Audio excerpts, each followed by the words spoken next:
Hello, Internet. So for the first time in weeks, I'm having a day off, which is a bit rare. Day free to myself, where I am not sick with something and can actually take, tasting notes and record a video. So I am delighted, and I'm going to knock out a whole bunch of these today if I can.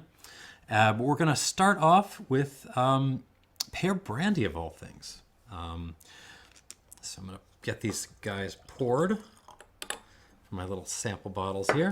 That's one. Oh, top malfunction. Whatever. All shot live, no edits. Let me give these guys a squirt of water just to open them up. We're not going to do the usual go through them twice business that I do with higher proof things. These are both, this is 45, the other one is 42. So, one time through with a little bit of water is just fine. Plum Brandy. I am ashamed of myself, given the purpose of this channel, that I've never done plum brandies before. How many times have all of us walked past the little Slivovitz section of our local liquor store and looked down there at those funny bottles and said, I wonder what those are like. And then sort of walked on, never bothering to kind of look into it or just kind of not finding a lot of resources. This channel is all about pointing you back to those things that you keep walking past and trying to provide some point of reference for understanding why you might want to buy those things. And I mean, plum brandy as a category has a tremendous history. I mean, we're all sleeping on fruit brandies as a category. They're tremendous spirits. So today I thought I'd put two of them together. Both of these are samples from my friend Krin on the Discord, on the, Aficionados Discord server. Thank you, Krin. And we're going to sample them and see what's what. And hopefully try more plum brandies in the future. So we got a Slivovitz from Serbia, national spirit of Serbia. But we've also got a Vieille Prune from Gascony, from southwest France. It's a little bit of a French tradition of plum brandy as well. So we're going to go through these and see what's what. All right, so first of all, this is the Slivovitz is the Flores. I don't know if you can, there's not much information on the label. This is the Flores Žuta Osa, which means yellow bee, apparently. Flores Distillery, not that old. It was I guess, built during the Soviet occupation of Serbia and then privatized soon after the revolution. Make a ton of cool stuff. But this is their sort of, I believe, their entry-level plum brandy, which is, I think they have some upper-level stuff too, but this is the basic one. Probably bottled circa 2018 at a proof of a strength of 45% alcohol by volume, and it is aged lightly. It's the color is, it's very transparent. I can definitely see my fingers through it, but it's seen smoke. It's a nice nose, actually. This is not very expensive, by the way. I think it's in mid-20s somewhere. Very floral, very beautiful nose. It's in wine tasting notes, you will sometimes see things described as pretty. This is a pretty nose. There's also a metallic hint, which is adding to the charm. There's like a tin can in here. Lots of flowers, tin grapes, like just regular old white grapes, cranberry, and yeah, a little bit of plum as well. Something in, there's like almost like a fruit pit note, almost a cherry pit. You get a little bit of that in like maraschino liqueur. Something in this, there's a not quite a yeasty note, but there's a kind of heavy floral fruity thing that actually reminds me of cava, you know, the sparkling wine from Spain. Like a really good Gran Reserva cava is kind of what I'm getting on the nose here. And you're going to add like a shot of MGP rye to that, like a kind of spicy, fruity, floral, slightly vegetal rye character, and you know, that little hint of oak too. Lovely. I really like this. On the palate.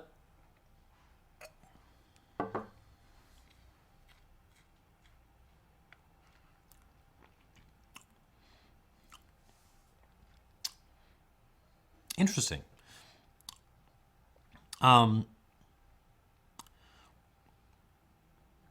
Okay, let's start with the finish, the way this sort of develops in the mouth and the way it ends.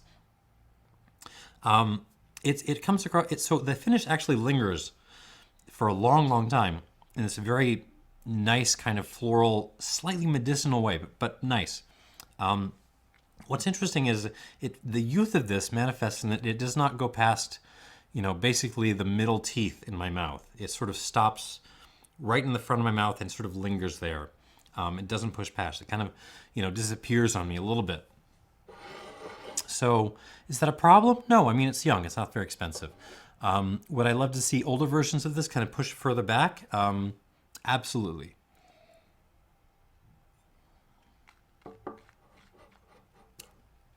But it is lovely though, and it has a lot of character. Fennel. Cherry pit, again, a lot of cherry pit actually. So throw a little maraschino liqueur in there, but dry.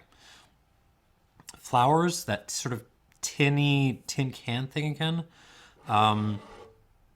Really a nice herbaceous kind of stemmy bitterness, which I like.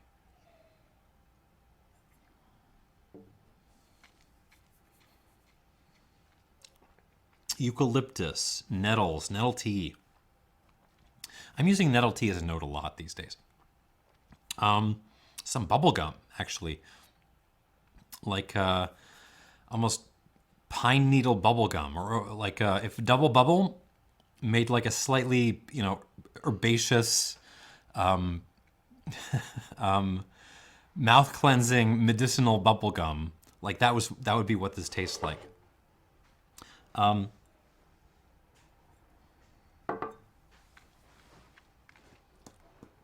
This is really good, particularly for the price point. It's refreshing. It's nice. I am enjoying, you know, sipping this and having it in my mouth. This would be a lovely little digestif, actually, for people who are just casual drinking. Just throw this in a glass and maybe with an ice cube or two, and you're set for the evening. It's light. It's refreshing. It's not spectacular, but that's not what it's supposed to be. I would give this an 83 points. This is a textbook perfect 83 point spirit for me. Well done, Flores. I have to try more Slivovitz, apparently.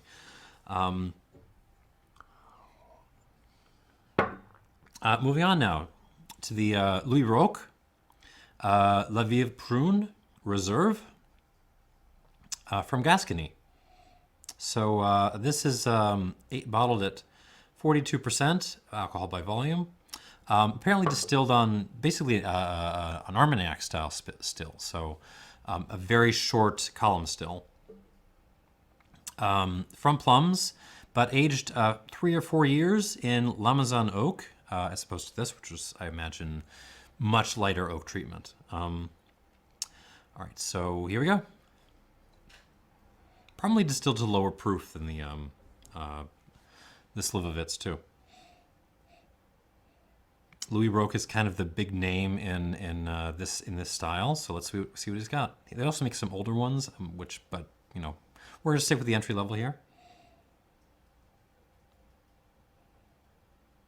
Okay, so the aromatics are much more intense and concentrated on this. So I'm getting like tobacco, like fruity tobaccos, lots of Virginias in this. Maybe some Orientals as well.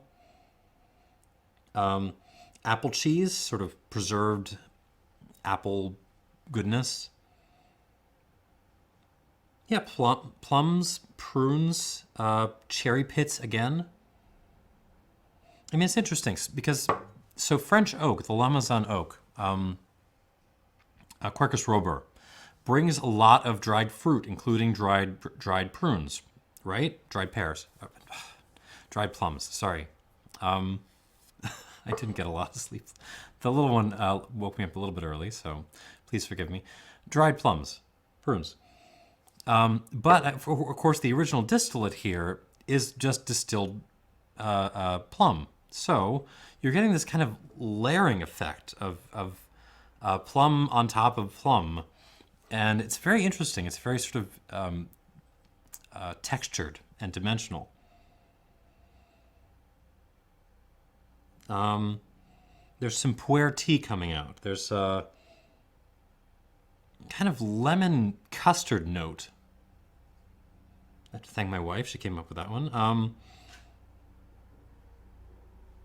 Yeah, I mean, the distillate and the oak are just really getting along here. They're just mingling in this really interesting way. There's a little fruitcake way in the back. There's a little a hint of Mr. Pibb in there. There's aspects of this that actually remind me of Mar, you know, the French pomace brandy. But this is much cleaner than Mar. It's almost as if you're gonna, you know, throw in a little bit of that stemminess, the sort of funky, earthy qualities that you get in Mar, but you're kind of like dial that back to like a 3 instead of like a 10, and it works. Very nice nose on the palate.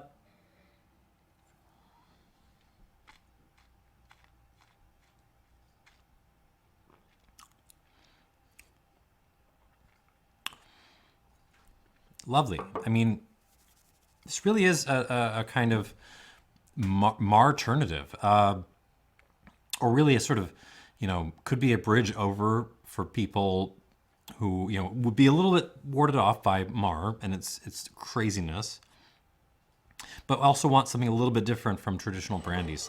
This is a good option. So you're getting, as in Mar, you're getting teas, tobaccos, dried fruits of all different kinds. This is extremely good.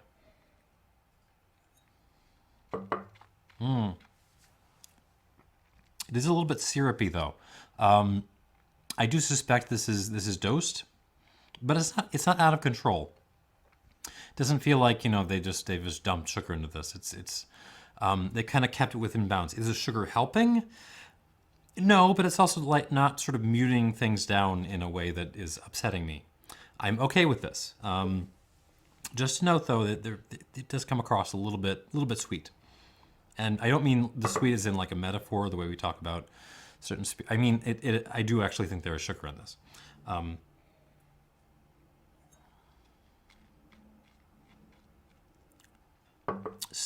Virginia tobaccos, stoved red Virginia, puer tea, Darjeeling tea, prunes. Stewed plums, all kinds of plums, raisins, dried cherries, a little orange in there, like candied dried orange, dried lemon, candied lemon as well.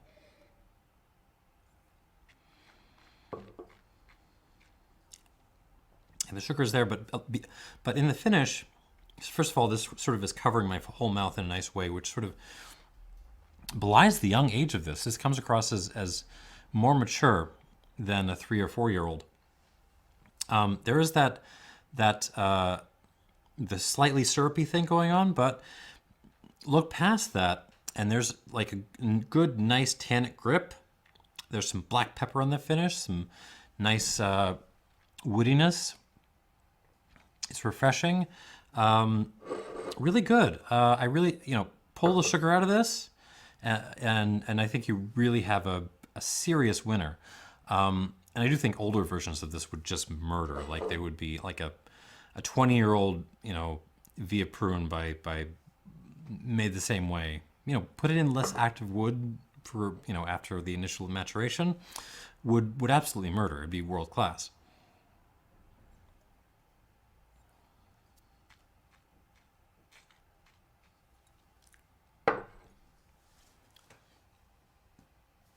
Just a terrific spirit. I do wish they'd pull the sugar out a little bit, but you know, it's not bugging me to the extent that it does in some cases. I'm going to give this 85 points out of 100. I have no idea what the price point in this is, but I imagine it isn't too expensive.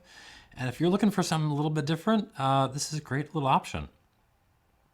All right, and that's it for Plum Brandies for the moment. Thanks for watching, and cheers.